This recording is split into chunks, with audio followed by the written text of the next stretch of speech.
The trend of Christians who are deconstructing is growing. Now, maybe it's possible that the numbers aren't more, but that far more people are now more open about it than they were just a few years ago. Friends who you went to church with might be on the deconstructing journey.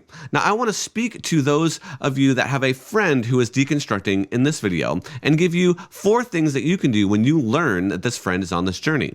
They are: number 1, listen intently; number 2, understand the deconstructing process; number 3, process questions and concerns with them; and number 4, don't abandon them. Now, I'll unpack these on the other side of the intro thingy if you want to know more. First, let's roll that intro. Hello, doubters and friends of doubters. These 4 responses are a collaborative effort of myself and those in the Dealing with Deconstruction Facebook group. The Facebook group is a place where you are welcome if you are in the middle of the journey, on the other side of the journey, or helping people go through the journey. I would love for you to join, and you can find the link for that group in the description of this video. Number 1, listen intently. When someone starts to deconstruct, it can be very emotional. To be open about doubts of your most core beliefs can really take a toll on people. If someone opens up about it, please listen intently. Lean in to what they are saying. Be empathetic to the place that they are at and the reasons that they are going through this process.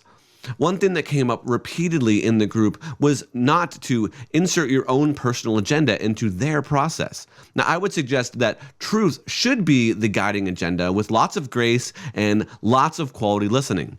Listening is not something that we are naturally good at. At least I'm not naturally good at it. I'm a fixer and I listen to fix. This is the opposite of what a good listener does. And I've had to work hard at keeping eye contact, stepping into their world, and seeing where they are coming from.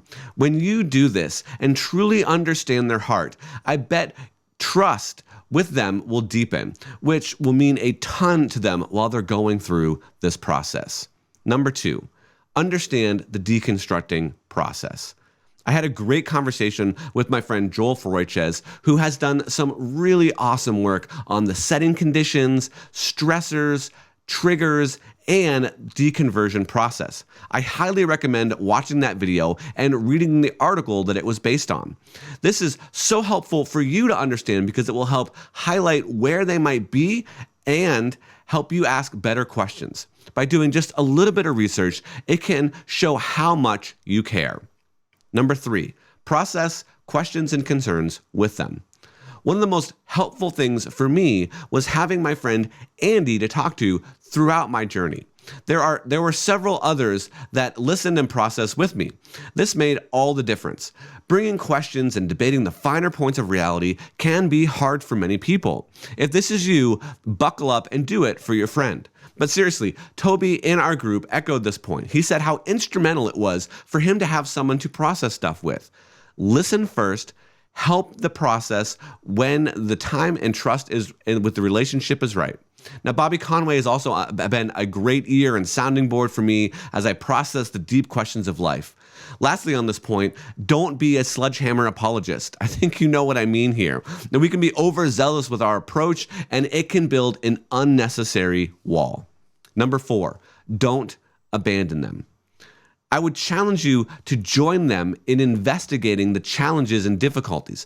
Also, don't project any fears that you might have about them leaving or their eternal salvation onto them. They will see this as that you are abandoning them and focusing on just that one single piece. If you believe that God is in control of their salvation, you have nothing to fear at all. Well, that about wraps it up for me. As always, we should cover this situation with prayer, and I hope that this video was helpful. If you are deconstructing and you think I missed something on this list, please let me know in the comments. It would really help me out if you liked this video to like it on the video, subscribe if you are so inclined, and share this with a friend if you found it helpful. I'll see you in the Facebook group.